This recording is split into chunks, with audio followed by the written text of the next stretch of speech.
We are confirming from this report that, Mr. Speaker, the entire report was fake because the people who were interviewed were not underage.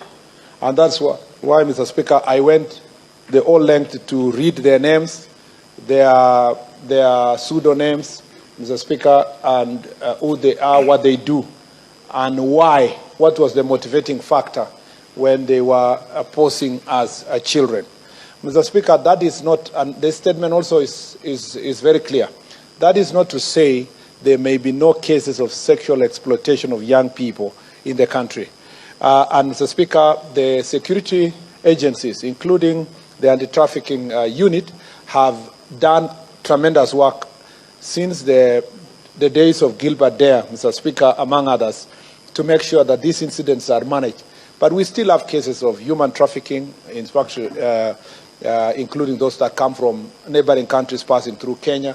Or, Mr. Speaker, young people that are being lured, they may be no underage, but being lured also for jobs abroad, and they suffer. And I answered questions in this chamber before relating especially young people from the northern part of the country.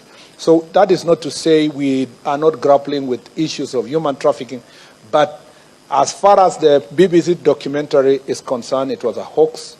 It was, Mr. Speaker, planned, executed in a manner to portray that there were underage girls that were, going through sexual exploitation, while in reality the people who were playing the game knew that they were not.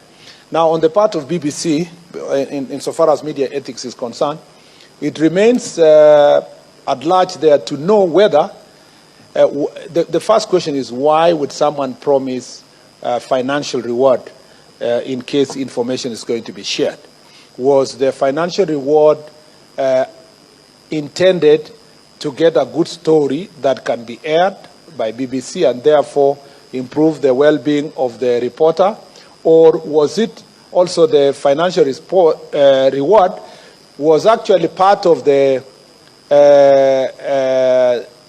tricks that were being used by BBC to see if they can find actual young children, Mr. Speaker? And that remains also to be unraveled through the investigations. And Mr. Speaker, unfortunately, the conclusions that were being made brings to question an international media house like BBC in terms of verifying their sources, Mr. Speaker, before airing such a very explosive story. Be it as it may, we continue to take seriously cases of gender-based violence, sexual exploitation, trafficking, and child trafficking and human trafficking generally.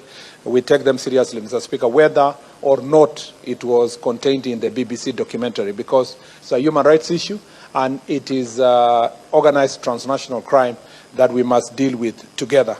And we all know that there are actual challenges where children are trafficked. And therefore, Mr. Speaker, it doesn't stop the fact that the Mahiu incident, the BBC report was a hoax, does not mean that we sleep and don't do the job that we are expected to do.